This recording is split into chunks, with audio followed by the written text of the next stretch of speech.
the theory goes that this is going to be a handoff movie. Oh. And they don't have to worry about recasting Hugh Jackman if Daphne Keane becomes Wolverine. Interesting. I think about that. love that idea. And I actually think it's the best version that we've come up with. Uh-huh. What do you think? Yeah, man, I haven't heard that. It makes a lot of sense. I do think there's going to be a large group of people that will be pissed off that we won't have a Wolverine in this new, that we won't have that version, a Logan, in this new universe. And so that's the first thought that comes to my head. It's like, oh, what are people going to think about this? But it does, if you're going to tie these things in, it does make the most sense. And it's not like Hugh Jackman has to go anywhere. He can just go away for a couple movies. She's X-23. Yes. He can be back for Secret Wars. And so we'll always have Hugh Jackman at... All right, the more I talk about it, the more I like it. I like it. And it brings in... And then I can say... Logan now has... One of my favorite comic book movies, by the way. Now has way more relevance on this universe. Which, to me, makes the universe better. And so that's amazing. I love that thought. I think that would be interesting. Yeah. There's, the theories, of course, that Hugh Jackman and Ryan Reynolds are going to hang out with Toby and hang out with... Yeah. So you can still do that. You can bring Laura in to do the Young Avengers stuff. You can have her, be a part of whatever you're going to do with the X-Men movies as well. I mean, she could do anything as X-23, really, and you could do anything with Hugh Jackman still playing Wolverine. It's pretty perfect.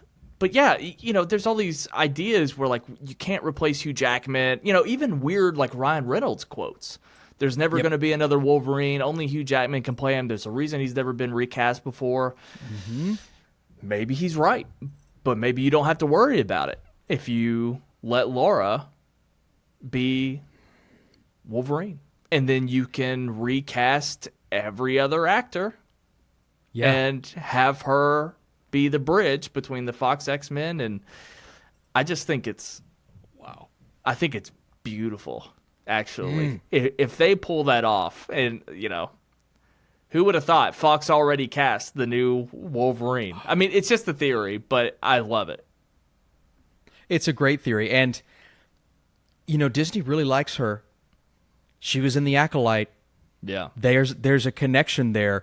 And to bring her back, not only gives them another...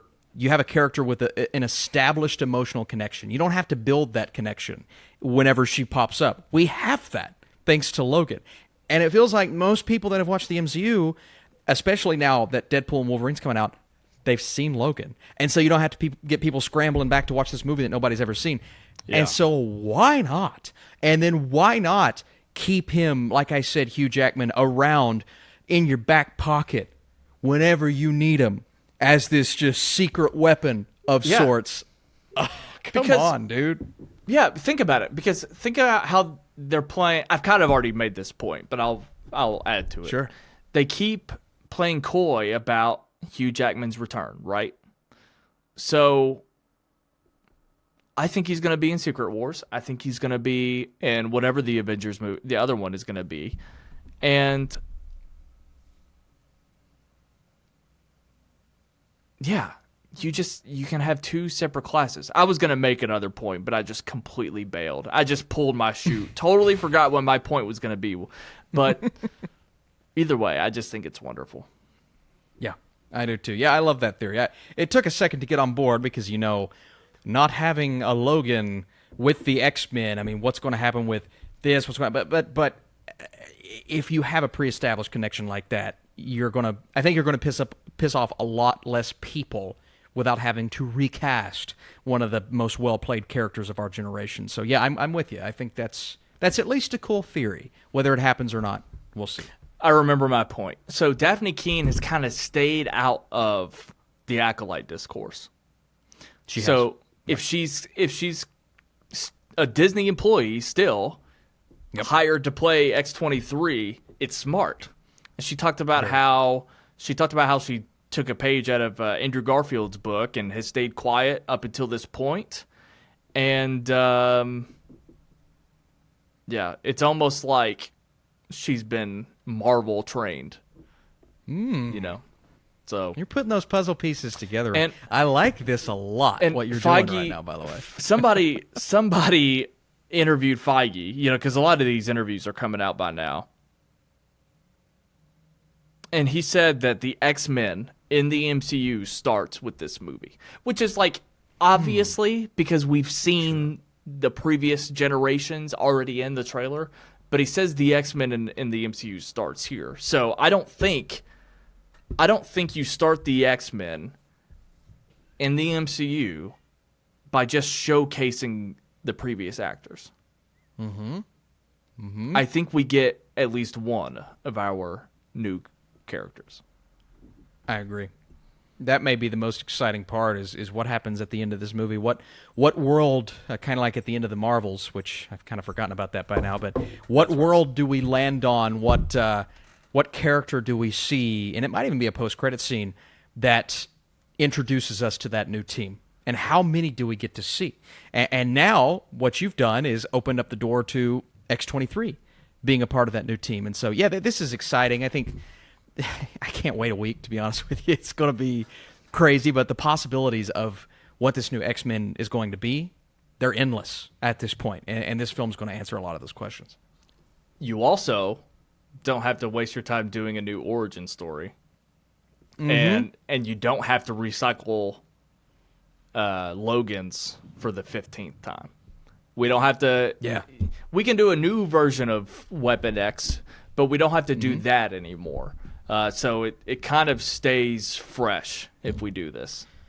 Well, we saw an example of rehashing the Dark Phoenix storyline, doing that twice, and we're just rolling our eyes by that second time, even though the movie itself wasn't very good. But it's like, we've seen this. What's the point of doing it not 30 years in the future, but what was it, like 10 years after already doing the Dark Phoenix storyline? I'm like, I don't want to see this again.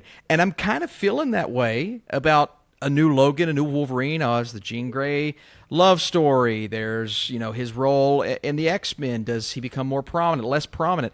I would like to shift that focus to, and we saw what X-Men 97 did, shift that focus to Cyclops in these new movies. Let Cyclops be that leader. Let some of these side characters, let Nightcrawler have his day and finally focus on him a bit more. And so doing that feels like the right way to go, the right direction, while again having Hugh Jackman on standby, waiting by that phone whenever Kevin Feige gives him a call.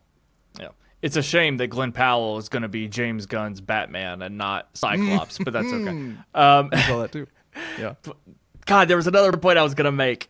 Oh, what was it? I'm getting so excited. I'm losing track of all my points. Oh, we did Weapon X in every Fox X-Men series. We did it in the original X-Men trilogy. We did it in the Wolverine trilogy. We did it in the New Class in Apocalypse. And we did it in Deadpool.